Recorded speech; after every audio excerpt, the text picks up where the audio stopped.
And that means staving off death to 250, 300 years of age, guaranteed, as long as you don't get hit by a bus or an asteroid. And in terms of the revelations coming through the Babylonian Vatican basements and the Epstein files and, ritual satanic abuse and this godless calamity that we're seeing emerge from the civilizational basement, that is revelation.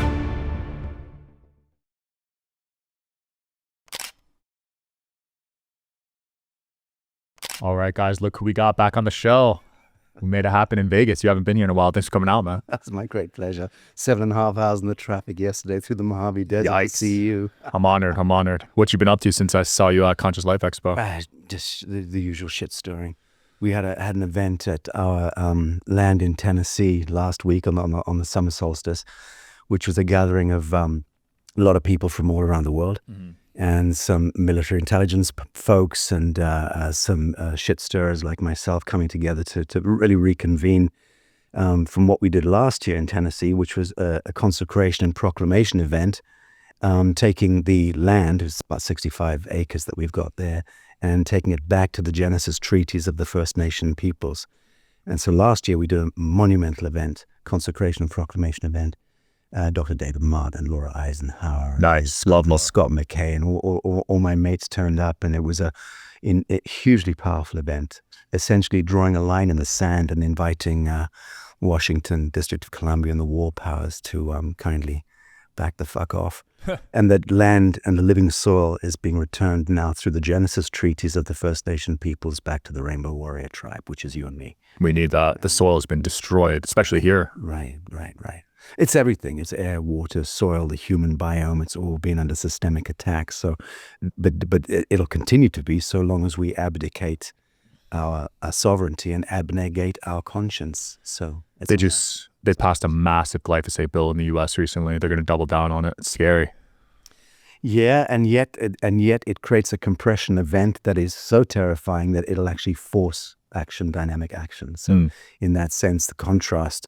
The devil always serves God's design. In that sense, the contrast is just going to create more and more pressure. Just the way that the whole era of covidiacy has become the axiomatic shift point for thousands of years of civilizational dystopia.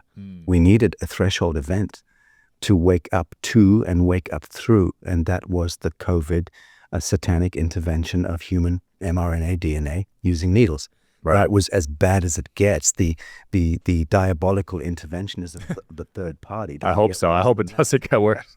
You never know. They're planning these other diseases to outbreak. They can plan all they like. The human plasma, actualized human consciousness in action, is a clarifying form of light, of plasma that will negate any synthetic molecule and any diabolical interventionism through glyphosate and fluoride and aluminum and barium and phosphate and strontium. I could name 300 different chemical compounds which are all designed to bring us into a tailspin, into an apocalypse. All of those, the cacophony of wickedness and witchery at that chemical level, assaulting the human biome, all moves into remission the minute we move into consciousness. And I mean actualized consciousness, which is to say the living witness, like I am, get thee behind me, Satan, can only happen as a command when you are inhabiting and fully embodying consciousness. And that's what this compression of witchery and wickedness and in the world on the geopolitical stage and in terms of the revelations coming through the Babylonian Vatican basements and the Epstein files and, ritual satanic abuse and this godless calamity that we're seeing emerge from the civilizational basement, that is revelation.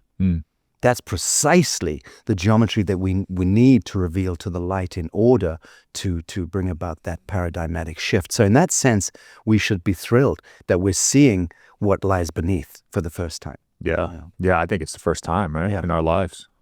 For sure in our lives, but it's happened before. I mean, we're a very ancient species, and the titans and giants that inhabited this plane of existence, let's just call it that, millions of years ago, hundreds of thousands of years ago. Number one, when I start to speak like this, there's a caveat. You have got to disidentify with the idea that Newtonian physics prevails, or that Einsteinian logic, math prevails, or that Darwinian theories prevail. Darwin, Newton, Descartes, Einstein, all of these archetypal progenitors of our reality framework. No, absolutely not. Let go of those old dithering masons. All of them. Let go of them. Newton, I'll excuse Newton. He was brilliant.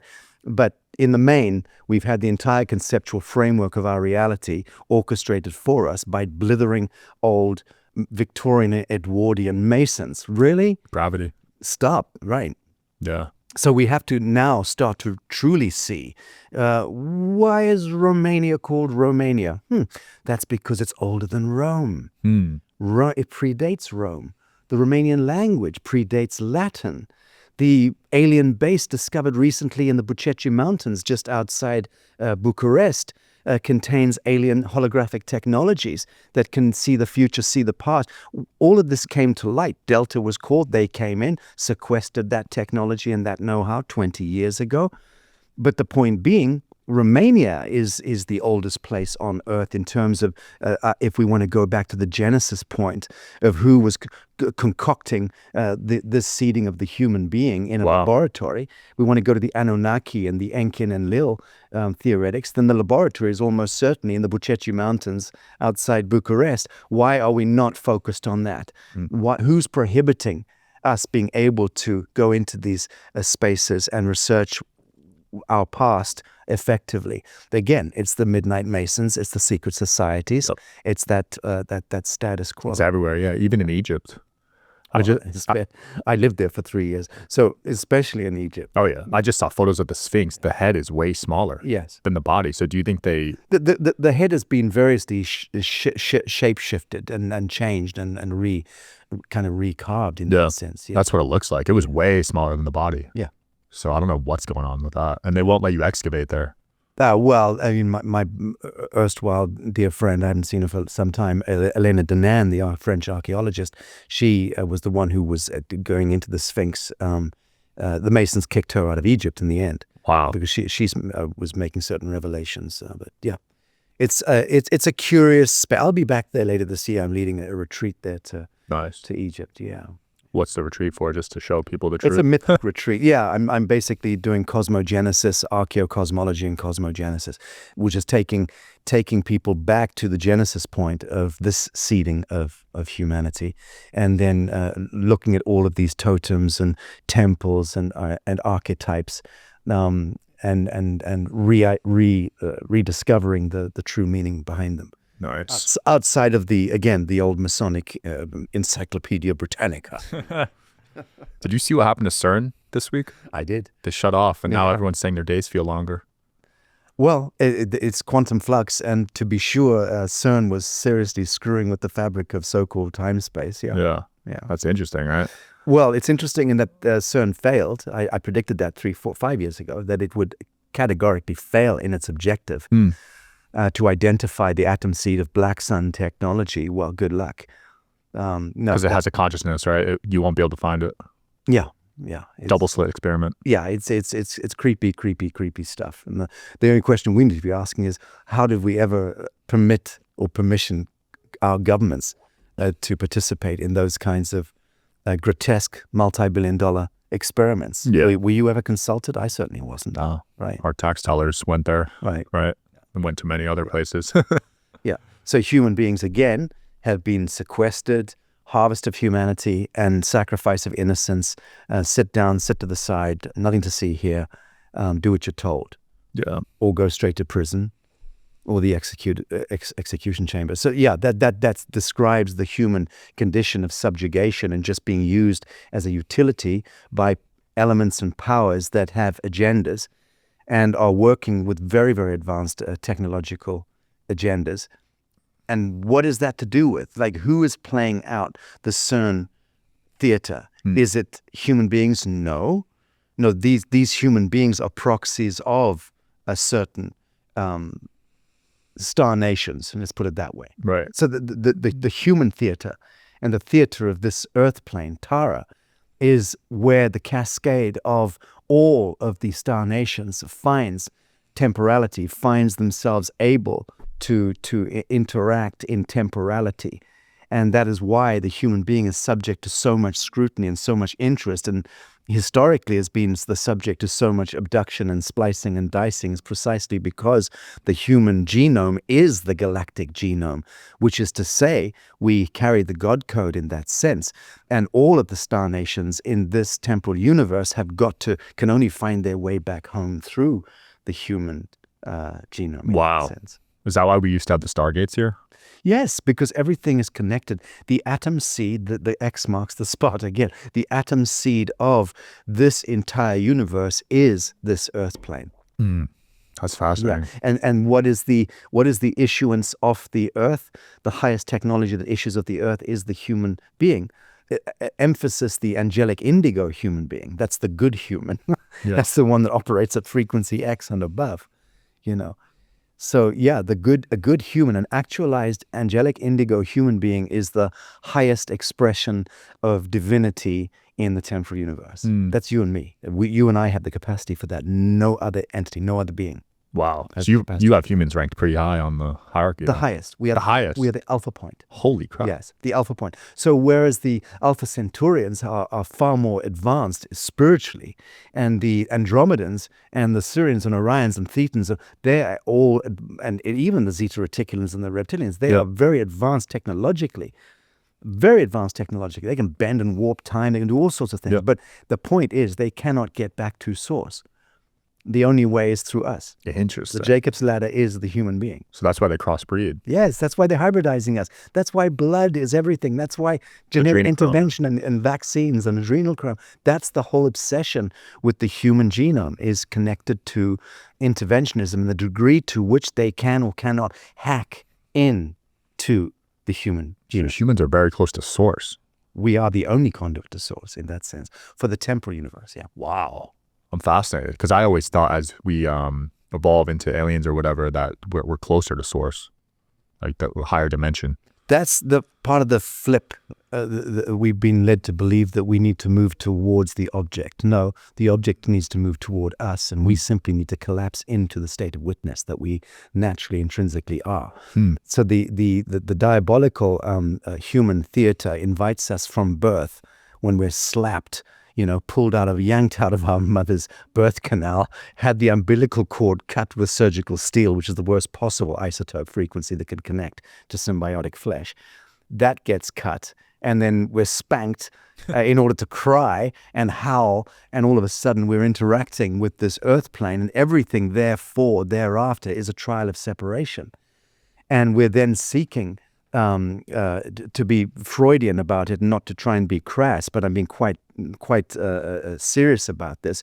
The search thereafter is either the mother's nipple or daddy's cock. So that becomes the Freudian premise of, oh, help me, daddy, help me, mommy, save me, someone, because we're in a state of trauma reflex almost from the moment we're born. Jeez. And certainly we have adults leaning in on us, programming us with mutant syntax, which is language.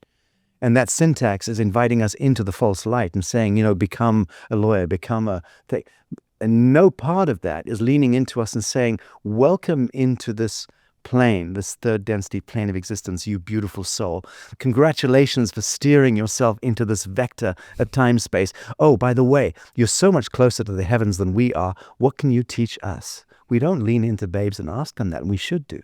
Because if we shut up and stop speaking to them and blah, blah, blah, and programming them, especially in the first few months, they would start to speak. Their stellar linguistics would come out instantly. Really? Yes. They would start to speak in Pleiadian and Andromedan.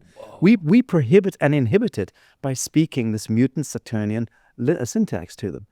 Yeah, and so we have to seriously flip and invert our entire understanding of Genesis and of what it is to be birthed into a plane of existence. Again, these are wisdom carriers, wisdom flame. They are that much closer to God and to Source. We should be receiving them and receiving the benediction of what they can bring frequency-wise and in terms of the universal stellar linguistics that they can bring in. Very interesting. So home birth for sure then. Well, without a question of doubt, why anyone would choose to go into a hospital We've been so programmed with to a bunch of strangers is, God. That's probably, we can look up how many percentage of births that is, but I'd imagine it's 80% in America. It's got to maybe even more. Way more than that. Yeah, that's crazy, I'd right? say it's 90+%, but I haven't. Holy crap. We'll see what this says. That's nuts either way. Yeah.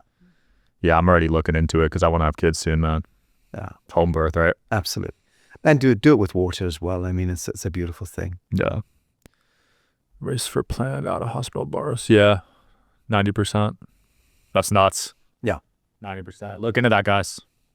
Because not only the birth process, but then they're giving the vaccines and by design. I mean, again, the child is supposed to move down the birth canal, and there are a number of bacterium that are sticking through the plasma on the walls of the birth canal, and it's that plasma, that bacterium, that is supposed to engage onto the child, and the child is then supposed to be induced into oxygen and sunlight.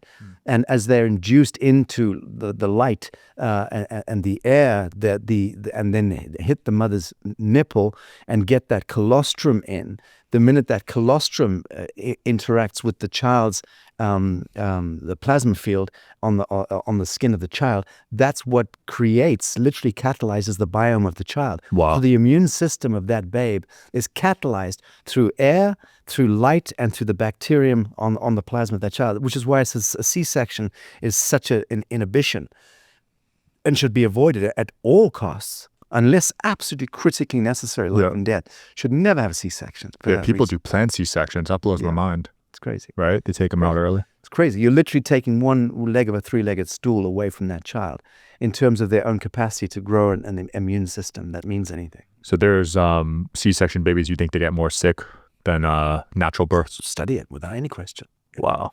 Yeah, the biome is deeply affected by that. They need to talk about that more because people don't ever say that. Yeah. You know, there's a large percentage of C-sections, especially in America. Yes. We give a lot of those over here. That's right. Yeah, it's not good. You said one thing on another show I want to talk about. War might not exist by 2032. That's 4 years from now, right? Your math is terrible. 5, sorry. 6. 6? Oh, my God. I always forget the year. Okay. 6, sorry, you're right. Yeah. 6 years from now. Yes, correct. You still believe that? I don't believe anything. I mean, I'm looking at this through the lens of witness. It's not possible for war to exist beyond 2032 from where we stand right now, from the way we're seeing this cascade moving in to shift point. The morphogenetic upshift threshold event is something which is so palpable. And it's, by my reckoning, that's going to hit us well before 2030. Look, full disclosure is looming toward us. So by 2030, every human being on the planet will know that we are the that we are the universal genome, and that we are the galactic genome, that the human being is a composite, an aggregate of all the star nations. That's what we are by definition. So that's going to be known. That'll be the new premise of how we view ourselves. Whereas historically, we've been viewed as something else, some apes that evolved into that. Again, that Darwinian model was so diabolical. Evolution. Yeah, right. Which is no bearing on reality, none whatsoever. But when the new bearing on reality is that I am birthed into this world and I am the aggregate of the entire cosmos genetically, that means we are Alpha Omega. We are that's the second coming. This is the new influx of light that's coming, is a recognition of the majesty, the divinity that's intrinsic to the human angelic. I caveat by saying the angelic indigo human, because we have got to identify with that aspect. We have hitherto been identifying with a far darker aspect of who we are and who we were, which is why we've been involved for at least 13,000 years since the fall of Atlantis.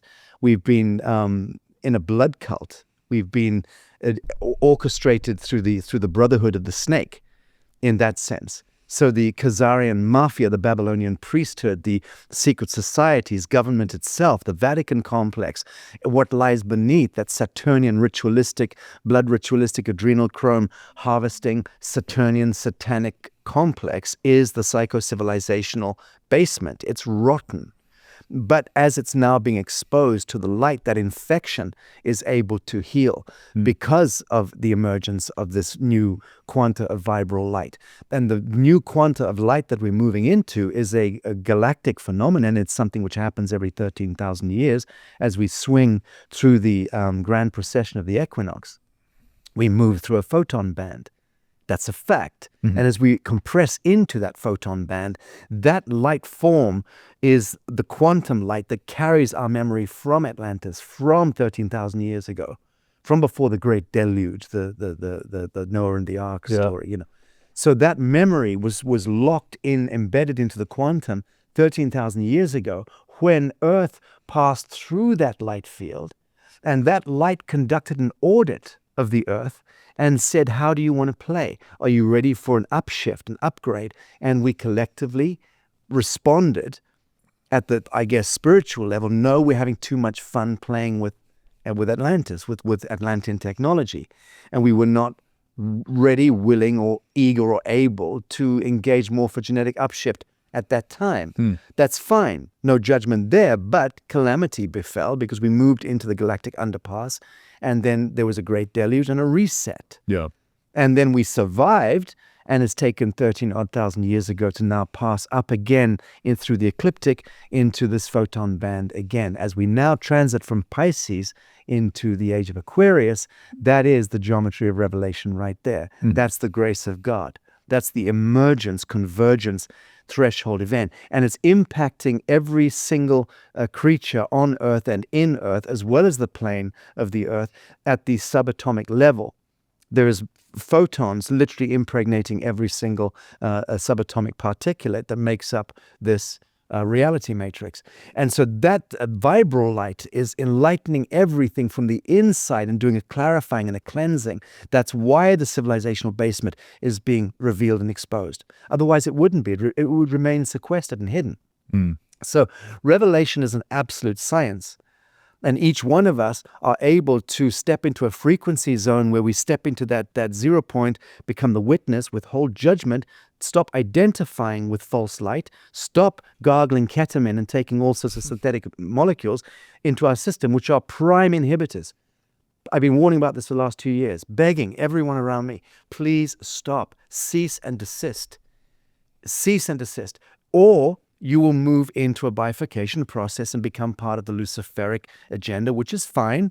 There's your transhuman synthetic, singularity point that Google Schmoogle just predicted 3 or 4 weeks ago, saying, oh, the singularity event for humanity is occurring end of 2045. Well, I've been saying for at least 5 years publicly, no, the dateline 0 is 2046. And that is vertical biological ascension at that dateline. So to your question, will war continue by 2030, 32? It cannot. It cannot. It's not possible. Wow. It's hard to picture. It's been my whole life. Of course it is. I grew up in a war in Africa, so I was the one for 16 years hiding behind grenade screens. Jeez. And living under machine gun fire. And yeah, that was my entire life. That's why I was so traumatized and then sought answers to the questions that emerge. What brings about that kind of diabolical premise of a society or a planetary gestalt? How can we allow for blood cult and the orchestra of evil and chaos to prevail? Surely there are people making decisions. And that was really the inquiry that I set forth to understand. And I've pretty much understood, I believe, the premise of it, and understand how we kept inheriting these bad dreams and bad stories from earlier generations that were also mind-fucked and locked into systems, theories, and logic that made sense from a very limited perspective. Wow, so dreams can be passed down generationally. Well, they are. They're embedded into the so-called DNA, and that's braided, and that cascades down through epigenetics. into you, and so you're carrying the compound and aggregate traumas of your ancestors, which is why the human being and the center point of the so-called human heart, which is midpoint somewhere between the belly button and the actual heart, there's an energetic center that where the gut instinct issues from.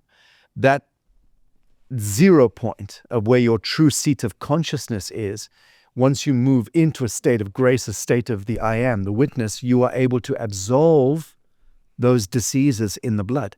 You're able to absolve your ancestral trauma patterns in one perfect action. Wow. That's actually the function of the angelic human, is to awaken to that propensity and to absolve all the ancient traumas of the so-called past. And in one moment, that becomes noosphere activation and upshift.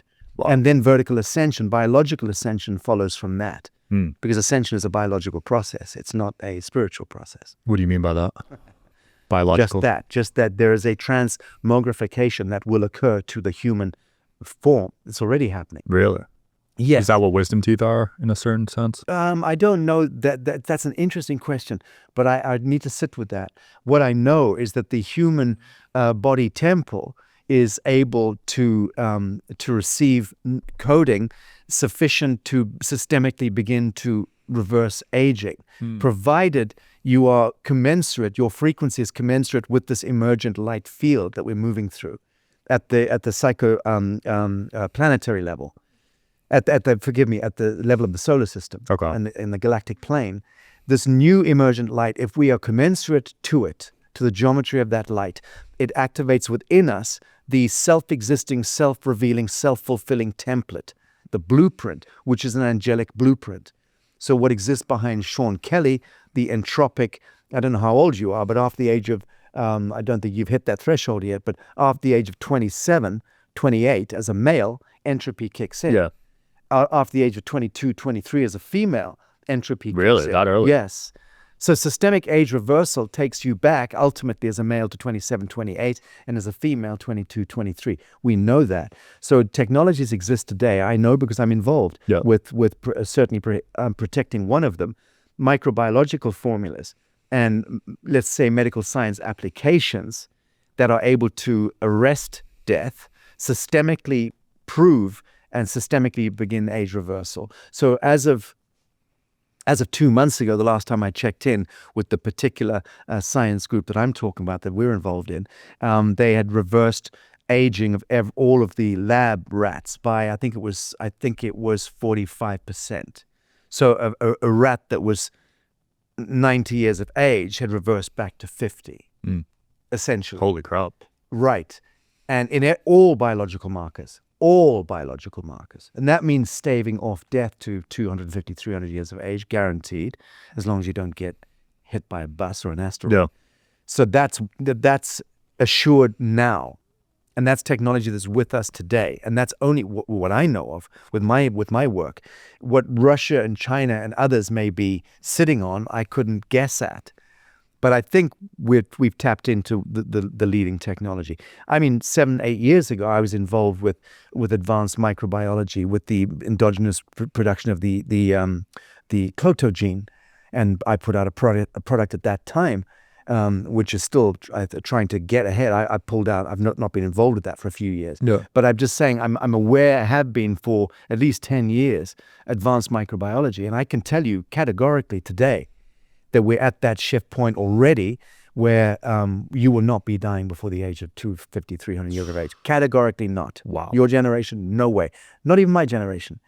Because we can now systemically reverse age. Now, who or what are the forces or elements or powers that are prohibiting and inhibiting those technology advantages getting to the high street, so to speak? That becomes a relevant question.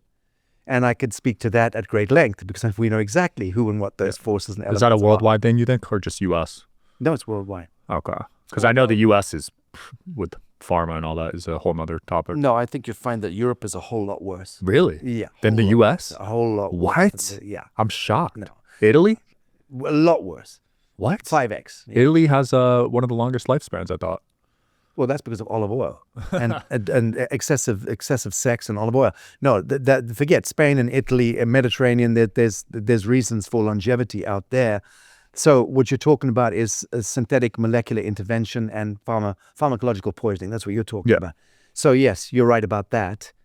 You're right about that. There are pagan lifestyles that still exist in the European culture, out in the rural communities. Right. Absolutely. But if you study people in Berlin and Rome and London, no, you'd find them just as synthetically. Wow. So all the major cities. Yeah, pretty much. Damn. But the point being that the draconian influence of government is worse in Europe than it is in America. Really? That's the point I was trying. Well, I know about the Vatican. Yeah. For sure. Yeah. Right. No, I'm talking about governments controlling even Canada, the Commonwealth countries, Australia, Canada, New Zealand. That's why these countries, look at the deaths, the spiking post-COVID in New Zealand is off the chart. Off the chart. New Zealand. Yes, because New Zealand is the first litmus test of the satanic cabal, always. Wow. They'll first roll out in Australia, Canada, and New Zealand, then England and core European countries, and then obviously Africa by extension, because Africa hitherto has been horsewhipped by Belgium and the Netherlands and France and Spain and Portugal and England, the old colonists. That's changing now. By the grace of the eternal God, that's changing. I'm deeply embedded, as you know, and involved in African politics and hereditary redemption, what's going on that continent. But that's all changing now. Yeah, I know Canada's rough. Their healthcare system's a nightmare. You got to wait 2 years to see a doctor in certain parts. Yeah, and I'm fairly well into my middle age. I've never seen a doctor in my life. Really? Never. Not once? Not once. Never got a broken bone? No, the only time I got poisoned was a well-known story. People who know my work know I was poisoned in 2016. Jeez. And for 3 months nearly died. That was 3 days after a former defense minister in Lithuania. I'd just been addressing the parliament. And he had told me when I arrived in the country that I was on the red screen, and that I needed to disappear after addressing the parliament. He said, "Go home to Bali for 6 months, Sacha, and just disappear."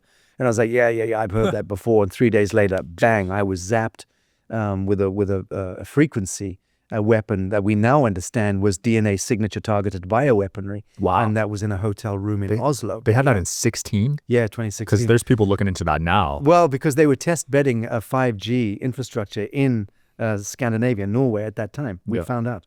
So only once I got zapped and did we then learn about what happened to me. And I then made a film the following year, 2017. I made a film called The 5G Apocalypse, The Extinction Event. And in 2018, when I was doing the Westminster seating at the Tribunal for Human Trafficking and Child Sex Abuse, and I was staging the International Tribunal's Judicial Commission in Westminster, Trump was visiting the Queen a few weeks after that for his first state visit, and Supreme Command came to my home and to thank me for for what we'd done with the Westminster seatings, exposing pedophilia and even the Epstein files and Pizzagate, all that stuff we were exposing in the court at 2018. That's early. Well, 8 years ago, long before anyone else. And then thanked me for that, and then also went on to tell me that my film, The 5G Apocalypse, was being used as part of the training manual at Pentagon level, which was fantastic news for me, because I've always been an outsider, but I knew that what we'd studied and put into that film was absolute science, warning the world about the weaponization of the biosphere through frequency, And now they're working on 6G, 7G, 8G. Oh, they're way beyond that. I don't think we even need to worry about that, and I'll tell you why, Sean. It goes back to the geometry of the emerging light. Is catalyzing inside the actualized human being sufficiently for this so-called junk DNA in good humans to activate now and create this new plasma field, which is an actualized plasma shield that eradicates or resets any intervention at that so-called subatomic level. So we don't need to even worry about frequency interventions anymore. By the grace, the emergent grace of this new light form, as long as we are conducting right action and standing in pure truth, it's simple as that. It just comes down to that. That's exciting, because there was a lot of missing scientists and a lot of them allegedly direct energy weapon related incidents. So that's exciting that you're saying that. Yeah. There's no question in my mind about this at all. The new science is not about how we can outwit or outflank or outrun the devil. You're not going to beat the devil on the devil's own checkerboard. Yep. We don't even need to play chess with the devil. We simply need to step into the witness, the I am, know your divinity, know your majesty, assume that mantle, take that throne as a son of God, a daughter of God, a child of God. More than that, a living man and woman of the living soil. That is the child of God. To own this earth plane and to own this incarnation and say, this is why I chose to steer my soul into this vector of time-space in this delightfully fucked up plane of existence. I've come for a very good reason, and behold, I've arrived. To own and embody and enact that what allows you to become the manifester of outcomes. Beautiful. Is embodiment and enactment. Yeah. There's people in ancient texts that lived a long time, right? Right. Hopefully we can hit those 250, 300 like you're talking Oh, about. Methuselah was 10,000. So 10,000? Yeah. We're going into the immortal paradigm. So once you hit 250, 300 years of age, trust me, it means within 7 years, that becomes moot. Holy crap. We will be at a point where we can simply choose to plasma project and leave. And that's rainbow body. Study what happens even today amongst the yellow cap lamas and the Tibetan monks. Dalai Lama witnessed one of his own masters enter the rainbow body. I saw that. Yeah, he could turn his body into light, right? Yes, well attested. All that's left is fingernails and hair and metal fillings from the teeth. That's it. So each of us have got the capacity to again move the body into a dissolution if we choose to. But the point is that those rainbow bodies of those old Tibetan monks were decayed old bodies that had been around for a long time. Now, if you look at one of the great masters in Burma to this day, and I can show you photographs of him after, if you like, is well over 1,100 years of age. And he's alive today? We get this straight, 1,000. Yeah, I think it's 1,100 and about, what's the year is this? 2026. We're 2026 now. So he's about 1,126 or 25 years, if I'm correct. It's round about that, well over 1,000 years of age. Yeah. Wow. Yeah, Wizardo. I got to get him on the podcast. Well, you'd have to go to Burma. You'd have to go, he comes out, I believe, every 2 years. He comes out for, I think it's 3 days. Every 2 years, he comes out to perform. He stands in the mercurial fire, which is lit, and he's untouched by it. He steps out of the mercurial fire, and then he performs a darshan onto people who've come to visit him, and then after 3 days, he retires again for another 2 years. Wow. That's well known. I'll show you the photographs of him in the mercurial fire and his incredible visage. This incredible face. I've got them on my computer. Did you talk to him? Does he speak? No, I've not been to see him yet. I've been invited. I've been invited to go when he next comes out, and I intend to try to do that. And that's to have to get to Burma for that. But there's also an oracle for the Moroccan royal family, the Maghrebites, and I hope I'm not going to get into trouble by spilling the secret. But I spent a lot of time with the royal house there many years ago when I began my Peace Foundation. I spent a couple of years interacting very closely with the members of the royal house, and I was taken by 3 of the princes up the Atlas Mountains one day to meet the 800-year-old oracle of the Moroccan royal house. So I've got some delightful photographs of that somewhere. We had to take horses, obviously jeeps to get to the Atlas, Marrakesh, and then horses to get up a certain height, and then horses couldn't go further. We had to get on mules or donkeys, and they took us even further. And then we got off those, and by that point it was cold and we were above the clouds. And the rest of the entourage were all stoned on marijuana. I don't touch anything, so I was the only sober individual with 2-kilometer sheer drops on these cliffs. It was terrifying. Jeez. We got to the top, and then we had to go into the spring, which I'm told, somewhat reliably, is the deepest spring on Earth. It's at the top of the Atlas Mountains, and it was freezing. We had to submerge into that, come out the other side, be received by these little mountain people, little mountain Berbers, who took us, me and the 3 princes, and we went to where the oracle lives, which is a crack in the rock face of the top of this mountain, like an eagle's nest, not a joke. And he's lived there for 800 plus years. Wow. And attested by 800 years of the Maghrebite royal house. They all get their initiations from him. He wasn't bloody there. The Berbers told us he'd gone walkabout. And when he goes walkabout, he disappears for a year at a time. Oh my. So it hadn't been a pre-planned thing. It was, they were trying to give me the gift whilst I was in Morocco of taking me to meet this oracle. But I can tell you that was absolutely true, that man has been on record for 800 years Wow. in that part of the world.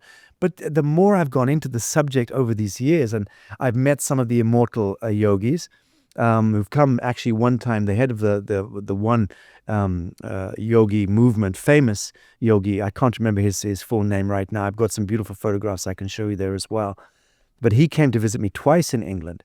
I went to spend time with the Vaidyaratnam Raghavan, the jewel of Ayurveda, the great master in India. I went to live with him for a month, years and years ago.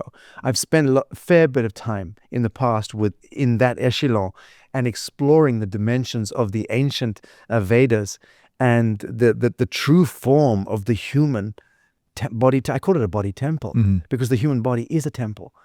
That's why the pyramid and the Parthenon and all these Fibonacci golden ratios, they're all an extension of what's hardwired into the physiognomy of the human being. Yeah. Incredible stuff. But we are designed and wired for immortality in the same way that we were designed and wired for absolute pure truth. So the great lie was that we can't be told the truth because I was taken to this premiere last week in Hollywood with Spielberg's new film. Oh, Disclosure Day. Sorry, worst film I've ever seen. Number one, have to say that. Damn. Just I'm not watching it then. ghastly film. Propaganda. Ghastly, absurd midnight Masonic propaganda. And Spielberg, a delightful shuffling apologist for the satanic status quo in that sense, unlike Stanley Kubrick, who to his credit at least tried to assuage conscience toward the end of his life by making Eyes Wide Shut, which went some way to telling the truth about the ritual satanic nonsense going on at that level. But other of these great iconic film directors, alas, were co-opted when they were young into that program, and they're part of just a controlled narrative. And for sure, that Disclosure film was so yawn. It's stuff I was looking at 25 years ago with my foundation and meeting with people. At that time, 20 years ago, I was meeting with people with my foundation who were spoon-feeding aliens. And so we know what's been going on in that civilizational, in that, forgive me, that deep state basement. Yeah. We've known about this for a long time. Laura Eisenhower is a beloved friend. She's a great font of wisdom when it comes to this as well. Absolutely. But so for Steven Spielberg, for all this kind of build up to this Disclosure, a film coming out and being this great, heralding this great new era of truth, please. All we saw was some gibbering alien gray in a wheelchair, at the end of the last 9 minutes of the film, making out that these black-eyed Zeta Reticulan type alien greys are friendly. No. Like, why was there no Andromedan or Pleiadian or Alpha Centauri, any of the high-frequency ETs? Yeah. It's almost as though this film, Disclosure Day, is designed to get us used to interacting with the Draco class of aliens, to imagine that they are friendly and benevolent, which they are foundationally not. Yeah. So I see it as part of a satanic complex. Yeah, those are the ones kidnapping, right? Not anymore. I don't think you're gonna find anyone's allowed to be abducted nowadays. Oh, really? When did that stop? I think abductions stopped in 2020. 21st of December 2020 was the end of recently. the era. Yeah. Was there a treaty with some? I believe it was connected to what you would loosely coin, if you can conceal your laughter sufficiently, a galactic confederation of worlds, which, although it is a laughable notion, is more or less true. Absolutely. And that treaty event, I believe, exfiltrated at that time, which, curious enough, was the year of lockdown. And it's connected to why it was locked down. It's connected to why it was locked down. Really? Yes. So the 20th into the 21st of December 2020 was the end of time. 16th of August 1987, I think it was. Please God, I've got that date right. I'm normally good at this stuff. Was the harmonic convergence triggered by my late dear friend Jose Arguelles, the great Mayan mystic, the reincarnation of Valan Votan, Pakal Votan, the Mayan god king. Yeah. And he came back to this world, born in the 1930s. In the 70s, 80s, he decoded the long count Tzolk'in of the Mayans and put 2012 on the map. Yeah. Jose Arguelles. And 2012 became the biggest meme in the history of the world. Yeah. And because it was connected to the end of time. So 21st of December 2012 occurred.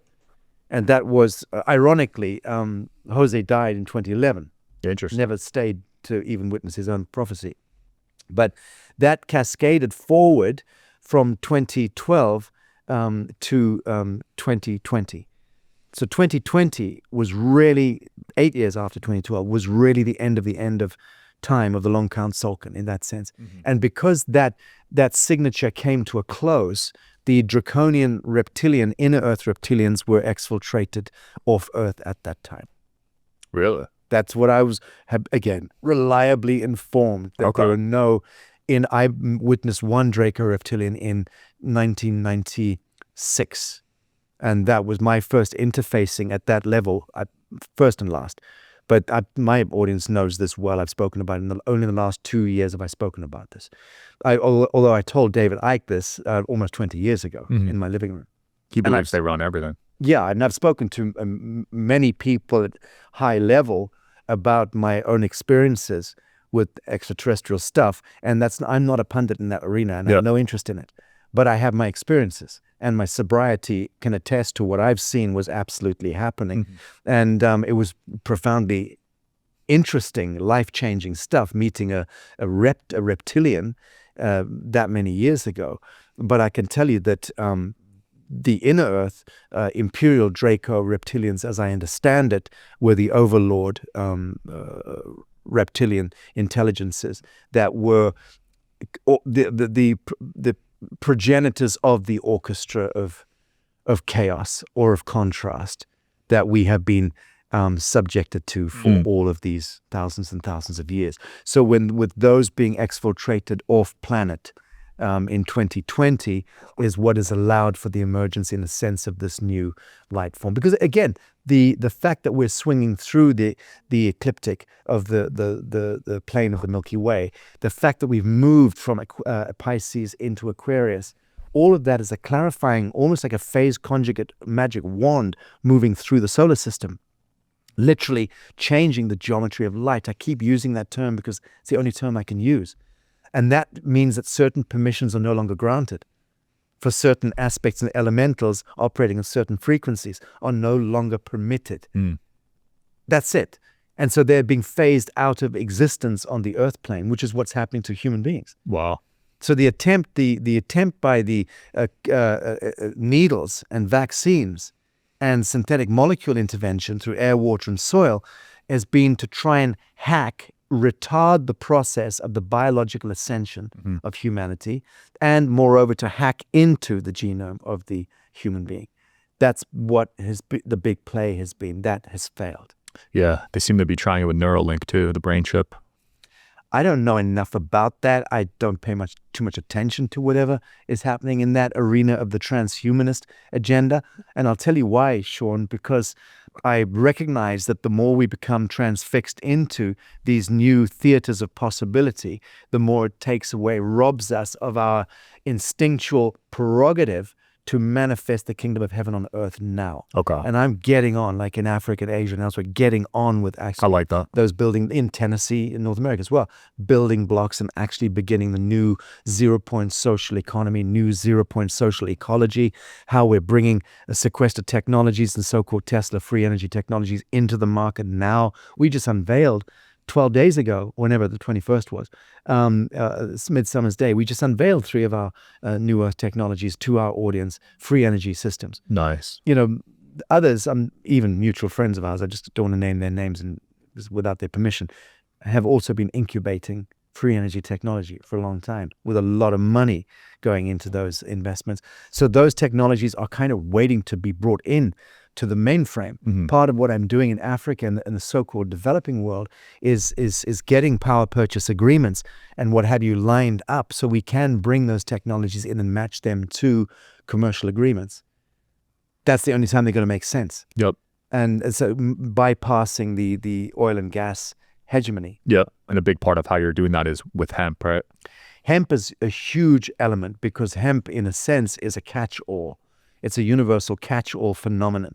So all you need to know about hemp is that prior to 1937, every farmer in the United States, by law, had to farm a minimum of 200 acres of hemp. And after the 1937 Marijuana Tax Act was introduced, hemp was banned, as was cannabis. And that was a takedown of airships, which were also pegged to that. Of Ford, the biggest and pioneering automotive manufacturer in the world, was already prepared at that time. They'd built, as you know, a hemp vehicle, which was running on hemp ethanol. Beautiful car. And Henry Ford was prepared to release cars made out of locally farmed hemp. The tires were made out of hemp. Now, today, with advanced technology, we can extract graphene from hemp and silica and ceramic. So there's nothing we can't make from it. We can make your computer, make the television screen that I'm looking at here. We can make all of this out of hemp. And it will be bioresonant and have a greater 11 times more tensile strength than steel. Wow. And the frequency is higher. Yeah, frequency is God frequency. So it's a gift from the stars. If you understand what the marijuana plant is, it was a gift from the Star Nation. Right. It arrived on Earth at a given point. It's a phenomenal story. Yeah. So you're pro cannabis. Yeah, and it's there to offer us a 0-point social economy, and we've never adopted it as such. Now we can do it. By that I mean what? Going to a supermarket, going to a Walmart. Yeah. Better, going to a Walmart. 100% of all the plastics in Walmart can be made out of hemp. Your entire vehicle that you drove to Walmart, everything, including the windscreen and the windscreen wipers and the hubcaps, every single component can be made out of hemp, except for anything that's made out of copper. Okay, so rare earth minerals or copper.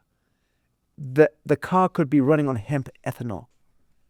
Wow. Right.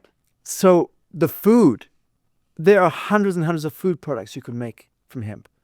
You can make hemp cola, hemp beer, hemp wine. Literally, it is the most versatile, adaptive. I think it's 60,000 odd things that can be extrapolated out of hemp. Jeez. So think about it, Sean. If you get hemp now, remove the outlaw, right? Get it legislated back in.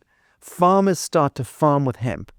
We now have the technological capability to have a hemp, what you call a hemp train. It's a processing unit. It looks like the size of this room. You feed the hemp in one side, and it separates the hemp oil, the bast fiber, the microfibers, the green fibers. It separates everything for you, and you've got your products. Then next door to this room, you have a hemp manufacturing hub. You have a 3D print capability. You have cast and mold and extrusion technology. You can make everything out of hemp locally, farmed, locally produced. Well, it means that your car is no longer $25,000. It's now $2,500. It means your bicycle has gone from being $1,200 to being $75. It means your wheelbarrow has gone from being $75 to 75 cents. Every single thing starts zeroing out cost of logistics, of energy, of conveyance. Everything is reduced by 90 to 95%. Wow. Do you understand? That ends war. That's my point.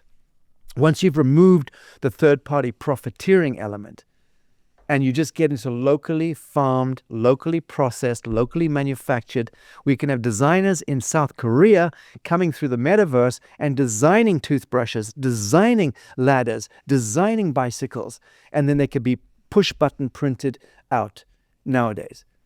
That's where we're heading. So in the next 3 to 5 years, war ends because we move into a whole new 0-point social ecology and social economy. Is Africa producing the most hemp at the moment? I can't speak to that. I very much doubt it. Okay. I very much doubt it, which we've been urging. I've been addressing parliaments and government officials and officers to speak to them about hemp and urge them to reinitialize agricultural. It says South Africa is an emerging leader. That's definitely emerging. Yeah. Yeah. Hopefully you can get it over there. The U.S. make any or no? Yes. Okay, yes. That's good. Yes. It's beginning. Nice.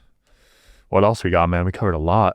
This is fun. Anything else you're working on or excited about talking about right now? Any projects? Well, I spoke to you about the new X-Earth platform. Yeah, we'll include a link to that. Which is the most important work of all, because that's the cornerstone, the underpinning to what makes all of this possible. Developing micronations in different parts of the world, reinitializing the understanding of that we have with who owns what. Are you an owner of your farm or your home, or should you become a steward? Should you not take your farm or your house and put it into an irrevocable universal trust and then become a custodian, a beneficiary of the trust, which you can pass on to your heirs and successors? Yep. But the government gets nothing out of that. They can't steal money off you any longer. They can't tax you on it. Set your family up as your own private church with your ecclesiastical trust. That's going to cost you a few $1,000s and get you smart. All of a sudden, you can move into a prosperity paradigm, but you're no longer the owner of the farm. The trust is the owner of the farm. You're a beneficiary of the trust. So that kind of new metric of understanding ownership, stewardship versus ownership, is very much a part of the New Earth movement that we've been teaching through our university and through the Sovereignty Academy. Nice. We'll include links to that below. Thanks for coming on again, man. It's good seeing you. Pleasure, sure. Yeah, see you soon. Check them out, guys. Peace. If you learned anything from this episode or got any value at all, please share this episode with a friend. It helps us grow the channel, it helps us grow the podcast, and it means a lot to us. Thank you so much.